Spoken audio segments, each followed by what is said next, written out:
Homélie du Père Gilbert Adam, de l'Évangile selon saint Matthieu, chapitre 10, versets 24 à 33. Le disciple n'est pas au-dessus de son maître, ni le serviteur au-dessus de son Seigneur. Il suffit que le disciple soit comme son maître et le serviteur comme son Seigneur. Si des gens ont traité de Belzéboul le maître de maison, ce sera bien pire pour ceux de sa maison. Ne craignez donc pas ces gens-là. Rien n'est voilé qui ne sera dévoilé. Rien n'est caché qui ne sera connu.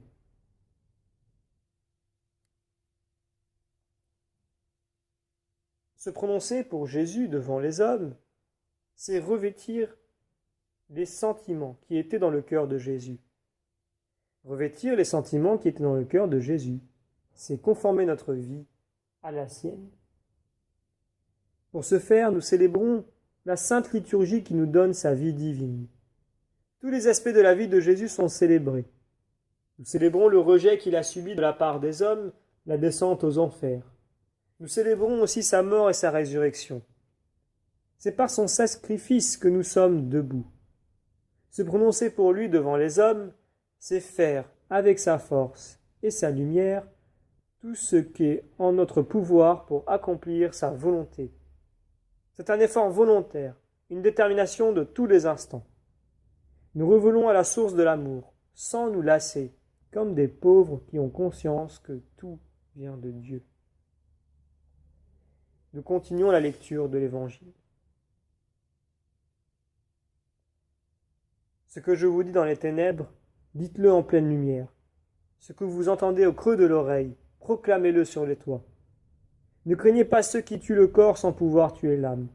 Craignez plutôt celui qui peut faire périr dans la géhenne l'âme aussi bien que le corps.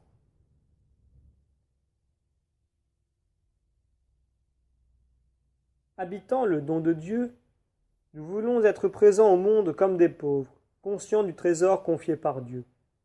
C'est une conversion permanente, car il faut que notre vie puisse rejoindre nos paroles et qu'elles deviennent, paroles vivantes. En refaisant les gestes de Jésus dans la célébration des saints mystères, nous redisons les paroles du Christ Jésus qui allait être crucifié. Il a pris le pain et il a dit « C'est mon corps ». Ses disciples ne sont pas au-dessus du Maître. Lui s'est fait le serviteur de tous. Le disciple doit se contenter d'être comme son Maître. Si Jésus a été traité de diable, ne soyons pas étonnés que l'on puisse dire du mal de nous. Jésus dit « Ne craignez pas les hommes.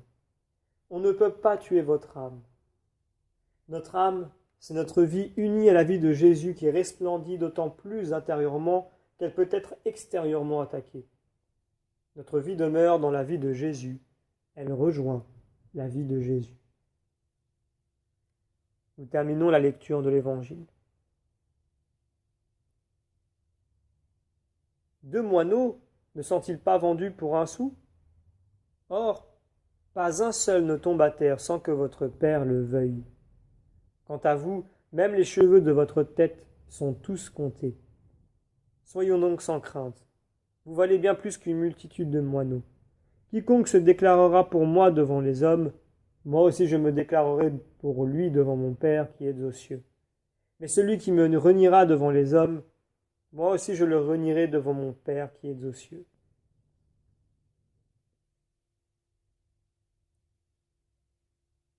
Jésus se présente à nous dans l'Eucharistie comme un petit morceau de pain. Il nous faut nous mettre alors à l'école de Marie, car elle a reçu Jésus tout petit. De plus, elle s'est dite l'esclave du Seigneur avec grande joie. Il s'est penché sur son humble servante, pouvons-nous lire. Ne craignez pas ceux qui tuent le corps, ne craignez pas ceux qui vous persécutent, n'en soyez pas malheureux. Au contraire, soyez heureux, dit Jésus dans les béatitudes. Est-ce qu'on ne vend pas 2 moineaux pour 1 sou? Or, dit Jésus, pas un moineau ne tombe sans la permission de votre Père. Nous sommes précieux aux yeux de Dieu.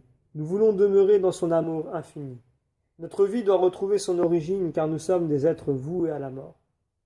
Il nous faut revenir à la source. rencontrer le Dieu que nous aimons, voir Jésus que nous célébrons.